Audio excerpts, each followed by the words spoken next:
Valuation of shares. Valuation of shares में क्या होता है ना, हम लोग शेयर्स का वैल्यूएशन करेंगे। अभी तक लास्ट हो यहाँ ध्यान, अभी तक हम लोगों ने लास्ट लेक्चर में देखा था वैल्यूएशन ऑफ गुडविल, मतलब हम लोगों को ये चाहिए कि हमारे जो गुडविल है उसका वैल्यू क्या है। अभी valuation of shares means we are having actually two type of shares which were equity share as well as what preference shares. हमारे पास दो टाइप के शेयर्स है। वैल्यूएशन ऑफ शेयर्स में हम लोग शेयर्स का वैल्यू फाइंड आउट करेंगे, तो normally we are going to find out value of equity share. Valuation of share के तीन मेथड्स है। First one is intrinsic value method, second one is yield method and third one is a fair value method. अब intrinsic value method होता क्या है? Intrinsic value method is also known as the net assets value method and assets backing method. देखो intrinsic value का एक basic assumption है. It is assumed that company is going to be closed now. हम लोग ये assume करते हैं कि हमारी कंपनी क्लोज हो रही है, हमारी कंपनी लिक्विडेशन के लिए जा रही है, बंद हो रही है, एंड ऐसे सिचुएशन में हम लोगों को वैल्यूएशन ऑफ शेयर्स करना है, राइट? तो कंसेप्ट क्या रहेगा? जब कंपनी बंद होगा, क्लोज होगा, तो we are selling all your assets in the market. हम लोग हमारी कंपनी के सारे एसेट्स मार्केट में सेल करेंगे। ऑल एसेट्स बोला मैंने, सारे एसेट्स सेल करेंगे। एसेट्स को सेल करने के बाद जो कैश आएगा उसी से हम लोग लाइबिलिटीज को पेड करेंगे, एंड फिर जो रिमेनिंग फंड बचेगा that fund is available to equity shareholder. Concept clear हो गया? तो जब भी हमारा इंट्रिंसिक वैल्यू मेथड रहेगा तो कैलकुलेशंस में क्या क्या आएगा? First one, make a total of all your assets excluding losses. क्या बताया मैंने? लॉसेस को छोड़ के बाकी सारे एसेट्स का टोटल करना है, राइट? एसेट्स में गुडविल भी आएगा। देखो जब हम लोग वैल्यूएशन ऑफ गुडविल कर रहे थे तो गुडविल का अमाउंट नहीं आता था कैपिटल एम्प्लॉयड के लिए, इन्वेस्टमेंट का अमाउंट नहीं आता था, लॉसेस का अमाउंट नहीं आता था। बट वैल्यूएशन ऑफ शेयर्स के लिए goodwill, all your intangible assets, all your assets including investment but excluding losses. Losses and fictitious assets को छोड़ के बाकी सारे एसेट्स का टोटल आएगा, राइट? एसेट्स को कंसीडर करते हुए consider the book, consider the market value और रिवाइज्ड वैल्यू, और नहीं दिया रहेगा तो बुक वैल्यू। क्लियर हो रहा है? तो जो एसेट्स का टोटल है उसमें से हम लोग माइनस करेंगे आउटसाइडर लायबिलिटी। आउटसाइडर लायबिलिटीज में आएगा secured loan, unsecured loan, current liabilities and all provision. Means क्या क्या नहीं आएगा? Share capital and reserves and surplus को छोड़ के बाकी सारी लायबिलिटीज आएंगी, राइट? एसेट्स के टोटल में से लायबिलिटीज माइनस करना है। लायबिलिटी कंसीडर करते वक्त कंसीडर मार्केट वैल्यू, और अगर मार्केट वैल्यू नहीं दिया रहेगा तो we have to consider the book value. Clear? तो एसेट्स के टोटल में लायबिलिटी माइनस किया, मतलब एसेट्स को मार्केट में सोल्ड किया, जितना पैसा है उसमें से लायबिलिटी पेड किया। अभी और कुछ एक्सेस फंड बचा है and that fund is available to equity share and preference. ये जितना भी फंड हमारे पास अवेलेबल है वो इक्विटी एंड प्रेफरेंस के लिए अवेलेबल है। तो सबसे पहले हम लोगों को पेमेंट करना चाहिए प्रेफरेंस शेयर्स को, तो इसमें से माइनस करेंगे प्रेफरेंस शेयर कैपिटल एंड जो रिमेनिंग फंड बचेगा that is known as amount available to equity share. Okay, intrinsic value method में जो टेबल मैंने अभी आपको ओरली एक्सप्लेन किया वही टेबल पूरा प्रिपेयर करना है। क्या क्या था? एसेट्स का total, consider market value, not given, consider book value. Assets का टोटल करते हैं एक्सक्लूडिंग लॉसेस, लॉसेस को छोड़ के सारे एसेट्स का टोटल लो। एसेट्स में से minus your all outsider liability, secured loan, unsecured loan, सारी लायबिलिटीज माइनस करो। लायबिलिटी माइनस करने के बाद जो अमाउंट बचेगा that amount is available to equity share as well as preference share. उसमें से पेड करेंगे preference share capital, then amount available to equity share. हो गया? Okay, and then intrinsic value का फॉर्मूला आएगा intrinsic value of shares is equal to amount available to equity share divided by number of shares. You got intrinsic value of the equity share. Clear हो रहा है? Yes और no? समझा कि नहीं समझा? बराबर ना? तो यहाँ तक पॉइंट समझ में आया? अभी देखो ध्यान देना यहाँ पे, अभी मैंने जो एक्सप्लेन किया this is a method for fully paid up share. हमारे शेयर्स कैसे है? फुल्ली पेड अप है, तो उसके लिए ये मेथड है। If your shares are partly paid, partly paid up का मीनिंग समझते हो? शेयर्स पार्टली पेड अप है मतलब समझो एक शेयर का वैल्यू 10 है या तो 100 है, बट पूरा पेड अप नहीं, उससे कम पेड अप है, तो उसको क्या बोला जाता है? Partly paid up. ओके, उसमें क्या क्या कंसेप्ट आएगा? ध्यान दो बोर्ड पे। पहले आता है एसेट्स का टोटल, राइट? उसमें से हम लोग लायबिलिटीज को माइनस करेंगे। Okay, come to the point. Assets का टोटल, उसमें से हम लोग आउटसाइडर लायबिलिटी माइनस करेंगे and then you got amount available to equity share, okay, and preference share. फिर उसमें से माइनस किया जाता है प्रेफरेंस शेयर कैपिटल। अगर डिविडेंड है तो डिविडेंड भी माइनस किया जाएगा है तो, and then you got amount available to equity share. फिर हम लोगों को क्या मिलेगा? Amount available to equity share मिलेगा। ये राइट है? If your shares are fully paid up, सब यहीं पे खत्म हो जाएगा। बट अगर हमारे शेयर्स पार्टली पेड अप है तो इसमें क्या आ जाएगा? Add notional call. क्या किया जाएगा? Notional call. इसका मतलब क्या होता है कि जितना पार्टली पेड अप है उतना, मतलब number of shares, right, multiplied by call का अमाउंट, जो भी कॉल करना है बाकी उसको अमाउंट मल्टीप्लाई करेंगे एंड देन एडिशन किया जाएगा. This is known as amount available to fully paid up equity share. ये जो रहेगा वो किसका अमाउंट रहेगा? फुल्ली पेड अप का. समझ में आया? एक बार वापस एक्सप्लेन कर रही हूँ, ध्यान दो. Assets minus all your outsided liability, you got amount available to equity and preference. उसमें से हम लोग माइनस करेंगे preference shares capital and then you got amount available to equity share capital. Right, equity shares जो है वो हमारे partly paid up है. इसके लिए हम लोग ने उसको माइनस ऐड किया नोशनल कॉल. नोशनल कॉल को बोलते हैं एज्यूम्ड कॉल. तो जितना कॉल करना बाकी है, अनपेड मनी है, वो यहाँ पे मल्टीप्लाई किया जाएगा नंबर ऑफ शेयर्स के साथ. इसके साथ हम लोग ये नोशनल कॉल को ऐड करेंगे and we got amount available to fully paid up share. सही है? ओके. अब हम लोगों को चाहिए intrinsic value for fully paid up equity share. किसका? Fully paid up equity share. उसके लिए बनेगा amount available to fully paid up equity share divided by number of shares. इससे आपको फुल्ली पेड अप का वैल्यूज मिलेगा. राइट, यस और no? फिर क्या होगा? यहाँ ये समझ में आया amount available to equity share. अब जो फुल्ली पेड अप का वैल्यू है तो देखो intrinsic value for partly paid up equity share. उसके लिए फुल्ली पेड अप का जो वैल्यू आया वो intrinsic value for fully paid up share minus uncalled money. समझा कि नहीं समझा? यहाँ तक तो समझा सबको? इसको हम लोग डिवाइड करेंगे टोटल नंबर ऑफ शेयर से. इससे आपको मिलेगा वैल्यू फॉर वन शेयर. वो वैल्यू फॉर वन शेयर से जो अनकॉल्ड मनी था, जिसका कॉल नहीं किया था, जहाँ पे आपने यहाँ मल्टीप्लाई किया ना, उसको माइनस करो. You got value for partly paid up share. खत्म. सिंपल है. राइट, वापस एक्सप्लेन करने का जरूरत है. वापस एक बार बता दूँ, this is amount available to fully paid up share. इसको हम लोग डिवाइड करेंगे टोटल नंबर ऑफ शेयर से. आपको मिलेगा intrinsic value for fully paid up पर इक्विटी शेयर. एक शेयर का वैल्यू मिलेगा, वो भी फुल्ली पेड अप. वो वैल्यू माइनस अनकॉल्ड मनी, जितना कॉल नहीं किया था. जैसे कि 10 रुपीज़ है, उसमें से 8 कॉल्ड अप है, तो 2 रुपीज़ अनपेड है. तो इस वैल्यू से 2 रुपीज़ को माइनस करो. You got intrinsic value for partly paid up share. खत्म. बराबर है? इंट्रिंसिक वैल्यू समझ में आया? यस और नो? करो ऑन करो. Yield value method. राइट, अभी यील्ड वैल्यू मेथड में क्या होगा? यील्ड वैल्यू मेथड का कंसेप्ट है, कुछ एजम्पशन है. जैसे इंट्रिंसिक वैल्यू मेथड में क्या किया जाता है, हम लोग एज्यूम करते हैं. इंट्रिंसिक वैल्यू मेथड का एजम्पशन क्या रहेगा? Assume that your company is going to be closed down. Right ना? यस और नो? दूसरा मेथड कौन सा रहेगा? Yield value method. Yield value method का एजम्पशन क्या रहेगा? Company is not going to be closed down. Company close नहीं हो रहा है. राइट, बराबर है? बस हमारा कंपनी कंटिन्यूशन में चलता रहेगा. और ऐसे सिचुएशन में वैल्यूएशन ऑफ शेयर्स करने के लिए हम लोग करेंगे यील्ड वैल्यू मेथड. ओके, इसमें हमारे पास 3 स्टेप आता है. पहला स्टेप क्या रहेगा? यील्ड वैल्यू मेथड का first step, find out the FMP. FMP तो आपको पता है कैसे निकालना है. राइट ना? तो फॉर्मूला बनेगा एफएमपी के लिए. FMP once you got the FMP, formula is FMP is equal to FMP after taxation. जो आपने गुडविल में एफएमपी कैलकुलेट किया था वो FMP minus preference shares dividend. Shares रहेगा प्रेफरेंस शेयर्स, तो उसके ऊपर का डिविडेंड माइनस होगा. प्रेफरेंस शेयर्स नहीं है तो डिविडेंड नहीं आएगा. यस और नो? एंड उसमें से हम लोगों को माइनस करने का ट्रांसफर टू रिजर्व्स. क्या माइनस करेंगे हम लोग? Transfer to reserve. Transfer to reserve भी आपको क्वेश्चन में दिया रहेगा. अगर दिया रहेगा तो माइनस करेंगे, नहीं दिया रहेगा तो इग्नोर करें. क्लियर हो गया? समझा? सिर्फ प्रेफरेंस डिविडेंड. बराबर? क्लियर? तो FMP is equal to FMP after taxation जो आपने गुडविल में निकाला था, उसमें से हम लोग माइनस करेंगे ओनली प्रेफरेंस शेयर्स का डिविडेंड, इक्विटी का नहीं. एंड देन इसमें से माइनस करेंगे ट्रांसफर टू रिजर्व्स. ये दोनों पॉइंट माइनस करने के बाद जो मिलेगा वो आपका फर्स्ट स्टेप का answer, that is FMP. Second one होता है हमारा next step, rate of FMP. अब रेट ऑफ एफएमपी कैसे आएगा? FMP is equal to paid up equity share capital into 100. FMP is equal to what? Rate of FMP चाहिए तो formula क्या आएगा? FMP divided by paid up equity share capital into what? 100. बराबर है? ये formula करेंगे तो आपको क्या मिल जाएगा? रेट ऑफ एफएमपी मिलेगा. यस और no? Any doubt in this? Next one, yield value. अभी यील्ड वैल्यू देखो सेकंड स्टेप हो गया. बराबर ना? सेकंड स्टेप में फर्स्ट स्टेप का आंसर, उसको डिवाइड करना है paid up equity share capital, मतलब जितना आपका इक्विटी शेयर कैपिटल है वो, एंड मल्टीप्लाई बाय 100 करेंगे तो जो भी आंसर मिलेगा वो परसेंटेज में मिलेगा. That is the rate of FMP. उसका थर्ड स्टेप आता है yield value of equity share is equal to rate of FMP divided by NRR मतलब पता है normal rate of return into amount paid per share. एक equity share का paid up value 10 paid up है तो 10 आएगा, 8 पेड अप है तो 8 आएगा, 6 रुपीज पेड अप है तो 6 आएगा.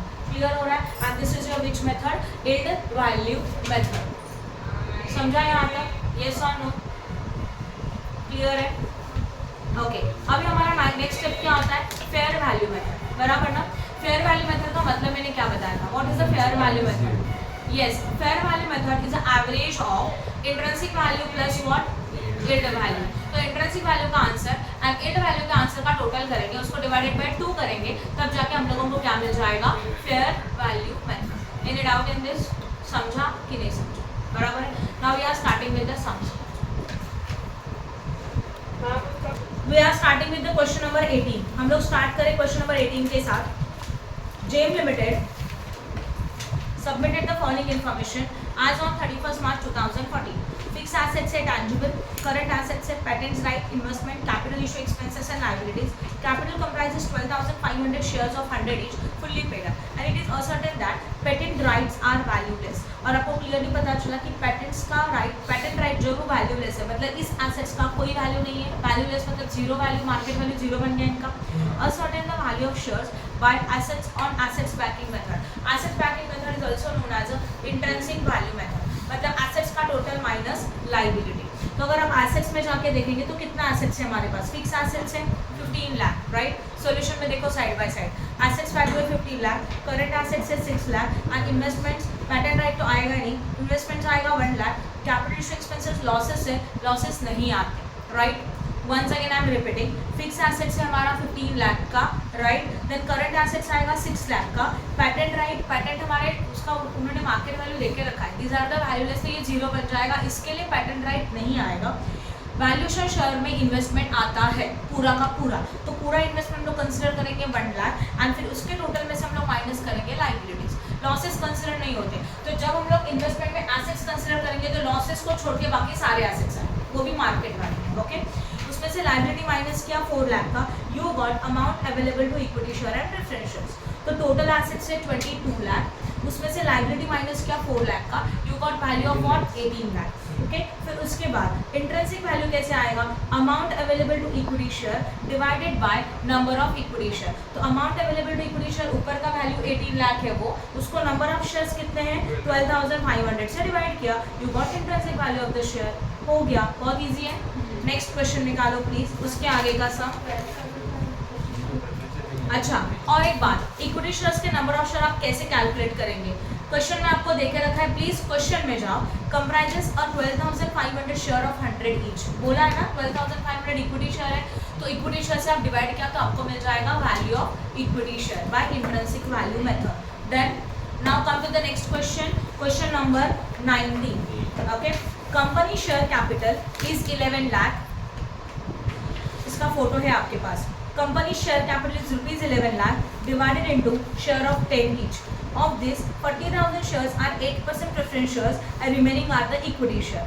Means we can say that हमारे पास टोटल 11 लाख का शेयर कैपिटल है, और उसको हम लोग डिवाइडेड बाय 10 करेंगे तो आपको नंबर ऑफ शेयर्स मिल जाएगा। तो एक्चुअल्स में 11 लाख डिवाइडेड बाय 10 कितना आता है? 1,10,000। 1,10,000 में से 40,000 के प्रेफरेंस शेयर्स है, तो रिमेनिंग के क्या है? इक्विटी शेयर्स है। क्लियर? सॉल्यूशन में जो आपको बाइफर्फिकेशन मिल जाएगा, 11 लाख डिवाइडेड बाय 10 1,10,000, 1,10,000 में से 40,000 हमारे नंबर ऑफ प्रेफरेंस शेयर्स है, तो बचे हुए 70,000 is our equity share capital. ये पॉइंट क्लियर आया? तो यहाँ से आपको इक्विटी शेयर के नंबर ऑफ शेयर्स मिल गए। यस और नो? क्या बताया मैंने? ध्यान दो, क्या बताया? टोटल वैल्यू कितना है? 11 लाख है कि नहीं है? 11 लाख ये रुपीज़ है। अगर हम लोगों को नंबर ऑफ शेयर्स चाहिए तो 11 लाख को डिवाइडेड बाय 10 करेंगे, you got 1,10,000, these are the total number of share. इसमें से 40,000 हमारे प्रेफरेंस शेयर्स हैं, बोला है क्वेश्चन में, तो 11,10,000 में से 40 क्या बचा? कितना? 70,000 is your equity share capital, उसके ये नंबर ऑफ शेयर हो गए। 70,000 is a number of share. अब समझ में आया? और कुछ आगे देखो क्वेश्चन में क्या दिया है। The average profit after tax is 50% earned during the year in the past 3 years was 1,50,000. So this is the average profit after tax and this is 1,50,000. In future expenses will be increased by 12,000. Future में हमारे expenses 12,000 से increase हो गए, तो this is known as expenses not in the past but in the future. Expenses को क्या करना चाहिए? अभी माइनस, बट एक्सपेंसेस माइनस करने के लिए जो प्रॉफिट चाहिए वो चाहिए बिफोर टैक्स। आपके पास क्वेश्चन में जो प्रॉफिट अवेलेबल है वो है आफ्टर टैक्स, याद है मैंने कल आपको एक लॉजिक सिखाया था, व्हाट हम लोगों को चाहिए प्रॉफिट बिफोर टैक्स, उसमें से टैक्स माइनस करेंगे तो हमको मिलता है प्रॉफिट आफ्टर टैक्स। ओके, कुछ भी प्लस माइनस करना होगा, आपको ये देखे रखा है प्रॉफिट आफ्टर टैक्स, कुछ भी एक्सपेंसेस या तो इनकम प्लस माइनस करने तो always you have to find out profit before tax. Okay, तो आफ्टर टैक्स का प्रॉफिट कितना देके रखा था, 1,50,000 का आफ्टर टैक्स का प्रॉफिट था। टैक्स का रेट क्वेश्चन में देके रखा है 50%, तो अगर टैक्स 50 है तो प्रॉफिट आफ्टर टैक्स भी तो 50 है, तो ऊपर वाला 100 है, तो 50 मतलब इतना, तो अगेन 50 मतलब 1,50,000, दोनों मिलकर कितना बन जाएगा, 3 लाख, मिल गया प्रॉफिट बिफोर टैक्स। अब 3 लाख का जो प्रॉफिट है वो प्रॉफिट बिफोर टैक्स है। अब उन्होंने क्वेश्चन में बोला है कि हमारे एक्सपेंसेस 12,000 से इंक्रीज होंगे, तो 12,000 के एक्सपेंसेस माइनस करने चाहिए, तो ये कैलकुलेशन हो गया। नाउ नेक्स्ट कैलकुलेशन वापस आएगा, प्रॉफिट बिफोर टैक्स से 3 लाख, 3 लाख में से हम लोग माइनस करेंगे expenses of what, 12,000, expenses of 12,000 minus करेंगे तो कितना मिलेगा, 2 लाख समथिंग 88, सही है क्या, yes 2,88,000, this is a profit after adjustment. And फिर इसमें से हम लोग टैक्स को माइनस करेंगे जो कि 50% था, 1,44,000, तो remaining value is 1,44,000, this is the average profit after tax. Clear हो गया, ऑल एक्सपेंसेस माइनस करने के बाद मिला, तो this is known as FM actual. Normal rate of return देके रखा है 10%, find out the value of equity share. अब ऑब्जर्व करो, इसमें आपको इक्विटी शेयर का वैल्यू कैलकुलेट करने के लिए मेथड दिया है क्या, कौन सा मेथड है, नहीं दिया। दो मेथड्स है main, intrinsic value, yield value. Intrinsic value में आपको, इंट्रिंसिक वैल्यू के लिए कंसेप्ट क्या होता है, एसेट्स का total minus liability, all this things, कुछ है एसेट्स लायबिलिटी कुछ भी नहीं, तो ऑब्वियसली कौन सा मेथड रहेगा, yield value method. Yield value method में पहला स्टेप होता है एफएमपी, क्या चाहिए हम लोगों को, एफएमपी चाहिए। देखो यहाँ ध्यान, एफएमपी के लिए कैलकुलेशन क्या आएगा, एफएमपी कैलकुलेट करने के लिए समझो ये निकालना है, आपको चाहिए एवरेज प्रॉफिट आफ्टर टैक्स, और वो हम लोगों ने कैलकुलेट किया 1,44,000। इसमें से हम लोग माइनस करते हैं प्रेफरेंस शेयर्स का dividend as well as transfer to reserve, ये दोनों चीजें माइनस की जाए, ये दोनों नहीं है, तो अमाउंट कितना आएगा, प्रेफरेंस शेयर्स भी तो है ना, प्रेफरेंस शेयर है ना, बट प्रेफरेंस शेयर्स है कि नहीं है, हाँ, तो प्रेफरेंस शेयर्स का डिविडेंड माइनस होगा, कितना है प्रेफरेंस शेयर्स का डिविडेंड, 8%। चलो करेंगे प्रेफरेंस शेयर्स का डिविडेंड, डिविडेंड देखो यहाँ ध्यान दो, प्रेफरेंस शेयर्स कितना है 40,000 है, तो 40,000 नंबर ऑफ शेयर है, एक का वैल्यू 10 है, मल्टीप्लाई करके कितना होगा 4 लाख, उसके ऊपर 8% कितना होता है 32,000, राइट है, समझा कि नहीं समझा। फिर उसमें से माइनस करेंगे ट्रांसफर टू रिजर्व, कुछ नहीं है, तो 1,44,000 में से 32,000 माइनस करो प्लीज, 1,44,000 माइनस 32,000 कितना मिलेगा, 1,12,000, and this is your FMP. पहला स्टेप खत्म, समझ में आया फर्स्ट स्टेप। सेकंड स्टेप क्या आता है, सेकंड वाला आता है rate of FMP. Rate of FMP का फॉर्मूला है, क्या है, FMP divided by paid up value of equity share into 100। FMP आया हमारा 1,12,000, इक्विटी शेयर का पेड अप वैल्यू आएगा 7 लाख। कैसे आया 7 लाख, 70,000 नंबर ऑफ शेयर थे, मल्टीप्लाई बाय 10 एक शेयर का वैल्यू है, तो कितना बना 7 लाख, राइट है, समझा कि नहीं, इनटू 100। प्लीज कैलकुलेट करो और आंसर बताओ कितना आ रहा है, इसका आंसर कितना आया, 16% आया, this is the rate of FMP. And third step होता है yield value of equity share, मतलब rate of FMP divided by NRR into paid up value per share, एक इक्विटी शेयर का पेड अप वैल्यू 10, राइट, तो यहाँ पे आएगा 16 upon NRR कितना परसेंट है क्वेश्चन में, 10% है, 10 इनटू व्हाट 10, तो कितना आएगा 16 आएगा, सही है ना, हो गया value paid per share, yield value हो गया। मैं आपको यील्ड वैल्यू तीनों मेथड दिखाई, तो अभी ओरली एक्सप्लेन करूंगी तो आपको समझ में आना चाहिए, समझा, राइट, गुड, ओके, ठीक है। नेक्स्ट वाला क्वेश्चन निकालो, वीरेंद्र वाला, न्यू बुक में क्वेश्चन नंबर 18 है, ओल्ड बुक में 24 है, ओके, करो start. The following is the summarized balance sheet of Virendra limited. Virendra limited का बैलेंस शीट हमारे पास अवेलेबल है। Following is the summarized balance sheet of the Virendra limited as on 31st March 2014। 50,000 equity share of 20 each fully paid up, security premium, journal reserve, profit and loss, creditors and provision for taxation, machinery, furniture, stock, debtors, cash in hand, cash at bank. Company transfer 20% of its profit after tax to the journal reserve। मतलब हम लोग journal reserve में 20% transfer करेंगे, this is a transfer to reserve. Net profit before taxation for the last 3 years has been given below. हम लोग के पास net profit available है, वो भी बिफोर टैक्स है 5,44,000, sorry 5,44,000, 7,32,000 and 7,88,000। Then machinery is value 6,37,200। ये हम लोगों को मशीनरी का रिवाइज्ड वैल्यू देके रखा है, राइट, यस और no. Machinery was valued at 6,37,200, मतलब मशीनरी का रिवाइज वैल्यू आपके पास अवेलेबल है। Average yield in this type of business is 20%। तो सिमिलर टाइप के बिजनेस में जो रिटर्न्स होता है उसको बोलते हैं NRR। तो this 20% is your NRR and tax rate is 50%। Use the simple average. Obviously average profit के लिए सिंपल एवरेज यूज करेगा।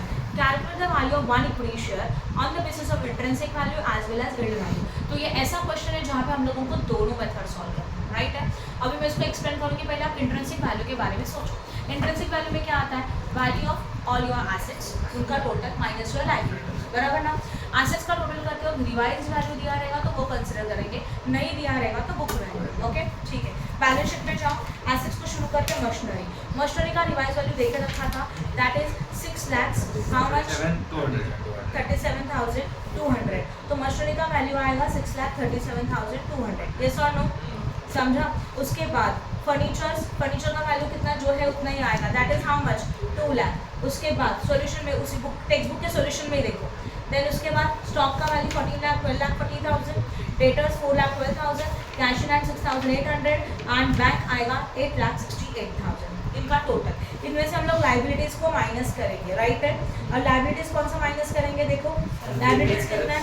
8,18,000 एज वेल एज 3,96,000, यस और नो। लाइबिलिटीज में क्या क्या आएगा? Creditor as well as provision for taxation, share capital and reserves नहीं आता। लाइबिलिटी को माइनस करने के बाद जो अमाउंट मिलेगा that is known as amount available to equity share, बराबर है। सॉल्यूशन वाले पीडीएफ में अगर कंफ्यूजन हो रहा है तो पीडीएफ के सॉल्यूशन में देखना। इसमें से हम लोग माइनस करेंगे प्रेफरेंस शेयर्स कैपिटल। चेक करो प्रेफरेंस शेयर्स है क्या? नहीं है, तो अगेन सेम अमाउंट आएगा, that is known as amount available to equity share. इसको हम लोग डिवाइड करेंगे नंबर ऑफ शेयर से। Number of equity share question से मिल जाएगा 50,000। बैलेंस शीट में देखो पता चलेगा 50,000 इक्विटी शेयर है, ओके उससे डिवाइड करो, you want the intrinsic value. Intrinsic value समझा। अब नेक्स्ट स्टेप आता है हमारा what? Yield value. Yield value में चाहिए एफएमपी। एफएमपी मतलब average profit, okay you are giving profit. Profit 3 साल का देकर रखा है, तो एवरेज प्रॉफिट में 5,44,000 पीडीएफ में देखना, प्लस 7,32,000 प्लस 7,88,000, तीनों का total divided by 3, you got average profit, yes और नो, समझा। उसके बाद टैक्स माइनस करेंगे 50% का, you got average profit after tax. इनमें से 2 पॉइंट माइनस करने, एक प्रेफरेंस शेयर्स का डिविडेंड और दूसरा transfer to reserves. Preference share का डिविडेंड क्वेश्चन में है ही नहीं, ओके। अब माइनस करना है ट्रांसफर टू रिजर्व, कितना परसेंट? 20%। 20 की 12 20%। तो जितना आपको एवरेज प्रॉफिट मिला उसका 20% transfer to general reserve. Average profit after tax है 3,44,000, इसका हम लोग कैलकुलेट करेंगे 20% और वो कैलकुलेट करके माइनस करेंगे and then you got the what? FMP. Clear हो गया? समझा? तो पहला स्टेप खत्म। दूसरा स्टेप क्या चाहिए खुशी? रेट ऑफ एफएमपी, राइट ना। तो रेट ऑफ एफएमपी में क्या हो जाएगा? एफएमपी का value divided by equity share capital, जितना है उतना multiply by 100, you got the rate of FMP. Equity share capital का वैल्यू कितना था? 10 लाख था, इसलिए 10 लाख से डिवाइड किया। रेट ऑफ एफएमपी जो भी मिलेगा वो परसेंटेज में मिलेगा, राइट। उसके बाद नेक्स्ट वाला formula what? Yield value. Yield value में क्या किया जाएगा? सेकंड का answer divided by NRR into value per share, और एक शेयर का वैल्यू कितना है? 20 है, इसके लिए multiply by 20, you got which method? Yield value method. अच्छा ठीक है, अभी इसमें ना फेयर वैल्यू तो पूछा नहीं है, बट मैं आपको बता रही हूँ कि अगर फेयर वैल्यू पूछा रहेगा तो कैसे निकालेंगे। एकदम सिंपल है, fair value is equal to intrinsic value plus yield value divided by 2. तो average of both this method. Intrinsic value का आंसर कितना आता है? एक शेयर का 43 आया था, तो 43 plus what is the yield value of this share? Yes 27.52 था, तो 27.52 divided by 2, you got the fair value method. Valuation of share में ये तीनों मेथड होते हैं, इसके अलावा कोई मेथड नहीं होता। समझ में आया? किसी को कुछ डाउट है यहाँ तक? राइट, यस और नो? बोलो। Number 25th old book, question number 19 new book. Following is the balance sheet of the Linard Limited as on 31st March 2015.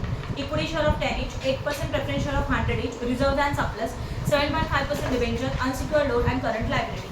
Fix assets है, करंट एसेट्स है, क्रेडिबिलिटी एक्सपेंसेस है. Additional information, details of sales expenses interest for the last 5 year for the year ended is given below. 11, 12, 13, 14 and 15 5 years का information हमारे पास available है. Sales है, expenses है, interest on loan है and interest on debentures है. Rate of income tax is 40%, rate of return is 12.5%, that is NRR. Fix assets are to be valued 10 lakh and the current assets are valued 6 lakh. तो assets and liabilities का revise value आपको दे के रखा है, बराबर है. यहाँ तक समझ में आया. उसके बाद then we can say that find out the value of equity share by net assets value method. Net assets value method से इक्विटी शेयर फाइंड आउट करना है. उसी के साथ find out earning capacity method, that is a yield method and last one is a fair value method. तो यहाँ पे हम लोगों को तीनों मेथड्स करना है. सबसे पहले हम लोग मेथड के हिसाब से सोचेंगे, राइट. पहला वाला नेट एसेट्स मतलब ही इंट्रिंसिक वैल्यू मेथड. इसी को बोलते हैं assets banking method, net assets method, ये सारे वर्डिंग इसको यूज होता है. तो यहाँ पे होगा एसेट्स का टोटल माइनस लायबिलिटी. एसेट्स का रिवाइज वैल्यू दिया रहेगा तो वो कंसिडर करेंगे. यस दिया है. फिक्स एसेट्स का वैल्यू 10 लाख, करंट एसेट्स का वैल्यू 6 लाख, राइट है. तो 10 लाख प्लस 6 लाख कितना आएगा? 16 लाख टोटल एसेट्स. यस और नो. उसमें से हम लोग माइनस करेंगे लाइबिलिटीज. लाइबिलिटीज में क्या क्या आएगा? Debentures, unsecured loan as well as what current liability. तीनों माइनस करो. तीनों का टोटल होता है 4 लाख. 16 लाख में से 4 लाख दिया. Amount available to equity and preference is 12 lakh. Okay इसमें से माइनस करेंगे प्रेफरेंशियल कैपिटल जो कि है ओनली 1 लाख. फिर हम लोगों को मिलेगा amount available to equity share. Yes 11 lakh. Yes और नो. अपना फॉर्मेट है ना, amount available to equity share and preferential. उसमें से प्रेफरेंशियल कैपिटल माइनस करेंगे.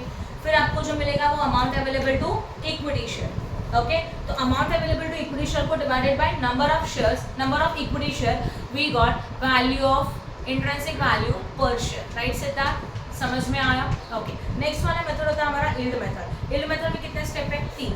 उसके लिए सबसे पहले क्या चाहिए? एफएमपी. एफएमपी मतलब एवरेज प्रॉफिट चाहिए, बट हम लोगों को एवरेज प्रॉफिट नहीं दिया है, कैलकुलेट करना होगा. कैसे करेंगे? We are having information about the 5 years 11, 12, 13, 14, 15 5 साल का इन्फॉर्मेशन है. सॉल्यूशन में देखो, सेल्स में से सारे एक्सपेंसेस माइनस करेंगे, मतलब सेल्स माइनस एक्सपेंसेस में expenses, interest on loan and interest on debenture, सब माइनस करने के बाद जो मिलेगा that is a net profit before tax. Okay इस नेट प्रॉफिट बिफोर टैक्स का करो total divided by 5, you got average profit before tax. Yes और नो. उसमें से माइनस करेंगे टैक्स एंड टैक्स का परसेंटेज देके रखा है 40%, you got average profit after tax. पहला स्टेप हो गया. यस और नो. क्या क्या बताया आपको? फाइंड आउट करने का है प्रॉफिट. प्रॉफिट कैसे मिलेगा? सेल्स है, राइट. सेल्स है, सेल्स इनकम है. इनकम में से सारे एक्सपेंसेस माइनस करो, you got profit. But this is a profit before tax. Clear है? ऐसे ईच एंड एवरी ईयर का निकालो. फिर जो प्रॉफिट बिफोर टैक्स मिला उनका करो टोटल, उसको डिवाइड करो 5, बिकॉज नंबर ऑफ ईयर कितने हैं? 1, 2, 3, 4 एंड 5. तो profit before tax divided by 5, you got average profit before tax, less tax 40%, you got average profit after tax. यहाँ तक समझ में आया? यस और नो. अभी एफएमपी जो चाहिए था, मतलब एवरेज प्रॉफिट मिल गया एज पर गुडविल कैलकुलेशन. उसमें से माइनस करेंगे प्रेफरेंशियल्स का, dividend as well as transfer to reserve. अभी प्रेफरेंशियल्स क्वेश्चन में देके रखा है. कितना है प्रेफरेंशियल्स? क्लिक चेक करो. 1 लाख है, उसके ऊपर डिविडेंड है 8%. 1 लाख के ऊपर 8% कितना आएगा? 8000. तो प्रॉफिट में से डिविडेंड माइनस किया 8000 प्रेफरेंशियल्स का. इसी के साथ माइनस करना चाहिए transfer to reserve, but transfer to reserve question में दिया ही नहीं है, तो माइनस होगा क्या? नहीं होगा, तो वो नहीं आएगा. और फिर जो मिलेगा that is the first step of FMP. Clear हो गया? Second step is rate of FMP. जो फर्स्ट स्टेप में कैलकुलेट किया वो answer divided by equity share capital into 100, you got rate of FMP, right. And third वाला step होता है yield method, जहाँ पे rate of FMP divided by NRR into value paid per share. और एक शेयर का वैल्यू कितना था? 100 था, वो आया. समझा? किसी को कुछ डाउट है क्या? क्लियर हो गया? बोलो. प्रेफरेंशियल्स नहीं था, इसके लिए नहीं किया था. इस क्वेश्चन में प्रेफरेंशियल्स है तो हम लोगों ने उसको माइनस करना. हाँ, क्वेश्चन नंबर 16 पीडीएफ का page number 51. Hammer Limited and Spay Limited proposed to amalgamate and their balance sheet on the December 31st, 2013 is given below. Share capital equity share of 10 each, reserves and surplus, general reserve, profit and loss, current liabilities में creditors, fixed assets less depreciation. मतलब ऐसे fixed assets है जिसमें से depreciation already minus है, तो आपको minus करने का जरूरत नहीं है. देन इन्वेस्टमेंट का फेस वैल्यू 1 लाख है, 6% tax free GP no. Face value 1 lakh दे के रखा है क्योंकि इन्वेस्टमेंट के ऊपर अगर आपको इंटरेस्ट निकालना है ना तो हमेशा फेस वैल्यू के ऊपर ही कैलकुलेट होता है. ओके। और गुडविल कैलकुलेट करते वक्त इंटरेस्ट और इन्वेस्टमेंट नहीं चाहिए, okay, but valuation of shares में चलेगा। प्लीज़ ये डिफरेंस याद रखो। उसके बाद करंट एसेट्स से स्टॉक है, डेटर्स है, cash and bank, cash and cash balance, okay. Now net profit after taxation Hammer limited as well as Spade limited, आपके पास आफ्टर टैक्स का प्रॉफिट अवेलेबल है 1,30,000, 1,25,000, 1,50,000 and 45, 40 and 36. Goodwill may be taken over at 4-year purchase of average super profit trading on the basis of 15% normal trading profit on the closing capital invested. Super profit wording मिला, मतलब goodwill में हम लोगों को क्या चाहिए, super profit चाहिए। Super profit चाहिए तो 5 स्टेप करने पड़ेंगे। जैसे आपको सुपर प्रॉफिट मिलेगा multiply by 4, you got the goodwill. समझा गुडविल कैसे आएगा, ओके। उसके बाद एनआरआर का रेट अवेलेबल है 15%। Stock of Hammer limited and the Spade Limited is to be taken 2,04,000 and 1,42,000 respectively. तो स्टॉक का रिवाइज वैल्यू देके रखा है, अगर कहीं यूज़ होगा स्पेसिफिकली कैपिटल एम्प्लॉयड में यूज़ होगा, राइट, तो उसमें यूज़ किया जाएगा। And X Limited is form for the purpose of amalgamation of the both the companies. हम लोगों को एक्स लिमिटेड प्रिपेयर करने का है दोनों कंपनीज के लिए। Find out the intrinsic value of the each equity share of Hammer limited and Spade limited, और उसी के साथ हम लोगों को इंट्रिंसिक वैल्यू कैलकुलेट करना है हैमर का एंड व्हाट स्पेड का। क्लियर हो गया। ऑब्जर्व करो क्वेश्चन में दोनों मेथड है, मतलब दोनों कैलकुलेट करना है, goodwill as well as what shares. Compulsory पहले करना पड़ेगा गुडविल, क्यों, क्योंकि गुडविल का जो वैल्यू आएगा वो एज वैल्यूएशन ऑफ शेयर्स में ऐड किया जाएगा, राइट ना, क्योंकि वैल्यूएशन ऑफ शेयर में इंट्रिंसिक वैल्यू में क्या होता है, total of assets including goodwill, तो जो गुडविल आएगा वो भी हम लोग कंसिडर करेंगे। तो जब कंबाइन सम आता है 15 मार्क्स के लिए आएगा तो पूरा सम आएगा, valuation of share as well as goodwill. और अगर सिर्फ शेयर्स आता है तो तीनों मेथड आने के चांसेस हो सकते हैं। क्लियर, ये मैंने बस पॉसिबिलिटीज बताया, राइट। अकाउंट्स के पेपर में कोई कॉम्बिनेशन डिसाइडेड पहले से नहीं होता, कुछ भी हो सकता है। क्लियर हो गया यहाँ तक, चलो करें स्टार्ट। अब अगर आप स्टेप वाइज सोचें, देखो इस सब में सबसे पहले कंफ्यूजन कहाँ होता है पता है, स्टार्ट कहाँ से करना है, तो इसका स्टार्ट वहीं से करना है मेथड से। पहले मेथड को आइडेंटिफाई करो। अभी शेयर एंड गुडविल दोनों आता है तो पहले गुडविल कैलकुलेट करना पड़ेगा, पहला पार्ट। जब आप गुडविल को कैलकुलेट करने जाएंगे तो गुडविल में आपको पता है सुपर प्रॉफिट चाहिए, तो आपको 5 स्टेप चाहिए। उसमें का पहला step average profit, right Kritika, okay. तो एवरेज प्रॉफिट मतलब आपको टोटल प्रॉफिट डिवाइडेड बाय 5 जो भी है, नंबर ऑफ ईयर कितना दिया है 3 दिया है, तो टोटल प्रॉफिट डिवाइड बाय 3 करेंगे, यू गॉट एवरेज प्रॉफिट। ये समझ में आया, यस और no. And this profit is already after tax. Question में टैक्स का रेट देके रखा है क्या, नो, तो हम लोग रिवर्स भी नहीं जा सकते, बिफोर टैक्स नहीं निकाल सकते, ठीक है, नो प्रॉब्लम। अभी जो एवरेज प्रॉफिट मिला चेक करो सॉल्यूशन में, 1,30,000 plus 1,25,000 plus 1,50,000 divided by 3, you got the average profit. Average profit minus interest on investment, बोला था ना, गुडविल के लिए हम लोगों का इन्वेस्टमेंट कंसिडर नहीं होता। अगर इन्वेस्टमेंट कंसिडर नहीं होता तो प्रॉफिट में उसके ऊपर का जो इंटरेस्ट इंक्लूडिंग है वो भी माइनस करना पड़ेगा। वैल्यूएशन ऑफ गुडविल के लिए ये रूल है, शेयर्स के लिए ये कैलकुलेशंस नहीं होते। वापस बता रही हूँ, हम लोगों को दिया है क्वेश्चन में एवरेज प्रॉफिट। एवरेज प्रॉफिट हम लोगों ने कैलकुलेट किया कैसे, हैमर लिमिटेड का 1,30,000 प्लस 1,25,000 प्लस 1,50,000 तीनों का टोटल डिवाइडेड बाय 3। ये समझ में आया। अब हम लोगों का प्रॉफिट मतलब इंटरेस्ट ऑन इन्वेस्टमेंट उसमें इंक्लूड है ऑलरेडी का, उसको क्या करेंगे minus. These are the income in a past but not in a future. अब इंटरेस्ट ऑन इन्वेस्टमेंट कैसे निकालेंगे, please go to the balance sheet. Balance sheet में हमारे पास ऑलरेडी इन्वेस्टमेंट है जिसका फेस वैल्यू 1 लाख है। 1 लाख के ऊपर 6% कितना जाएगा 6,000, और ये 6,000 हम लोग माइनस करेंगे। समझ में आया। तो प्रॉफिट में से 6,000 माइनस किया, you got the average profit. Clear हो गया ये पहला पॉइंट, यस और नो। सेकेंड पॉइंट आता है कैपिटल एम्प्लॉय। कैपिटल एम्प्लॉय मतलब एसेट्स का total minus liability, but assets का टोटल करते वक्त excluding goodwill, investment and losses. हम लोग कर रहे हैं वैल्यूएशन ऑफ गुडविल। गुडविल में कैपिटल एम्प्लॉयड कैलकुलेट करते वक्त गुडविल बैलेंस शीट में दिया रहेगा तो नहीं आएगा, इन्वेस्टमेंट नहीं आता, लॉसेस नहीं आता, बराबर है। तो प्लीज़ बैलेंस शीट में जाओ। बैलेंस शीट में हमारे पास क्या क्या अवेलेबल है, हैमर लिमिटेड का फिक्स एसेट्स है, फिक्स एसेट्स का तो रिवाइज वैल्यू है नहीं तो एज इट इज आएगा 4 लाख। इन्वेस्टमेंट इग्नोर करो, स्टॉक का रिवाइज वैल्यू देख के रखा है 2,04,000, वो कंसिडर होगा। डेटर्स 1,70,000 आएगा एंड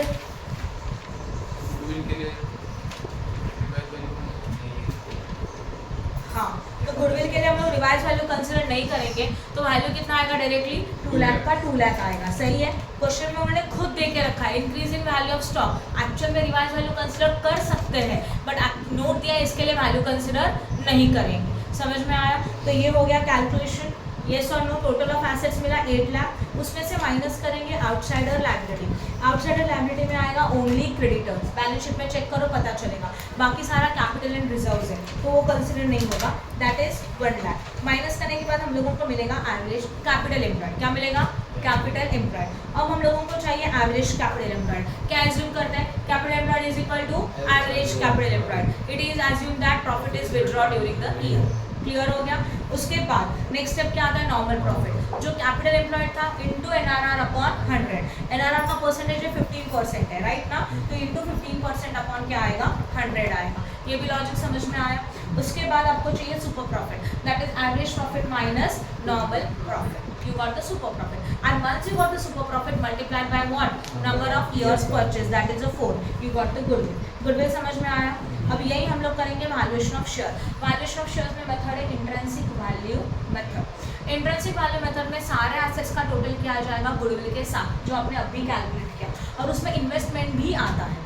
तो देखो प्लीज चेक करो, पहले गुडविल जो अभी आपने कैलकुलेट किया 96,000, उसमें सारे assets, fix asset, investment, stock का revised value, then debtor and cash, उसमें से माइनस करेंगे outsider liability creditor, you got amount available to equity and preference, minus preferential capital होगा तो, नहीं ये तो मत करो, you got amount available to equity share, amount available to equity share divided by number of equity share, you got intrinsic value of the equity share. हो गया intrinsic value, समझ में आया? This is a calculation for hammer limited. Same calculation आप करेंगे spade limited के लिए, क्योंकि दो कंपनीज एक साथ हैं तो दोनों का गुडविल एंड शेयर्स का वैल्यूएशन करना है। क्लियर हो गया? यस और नो?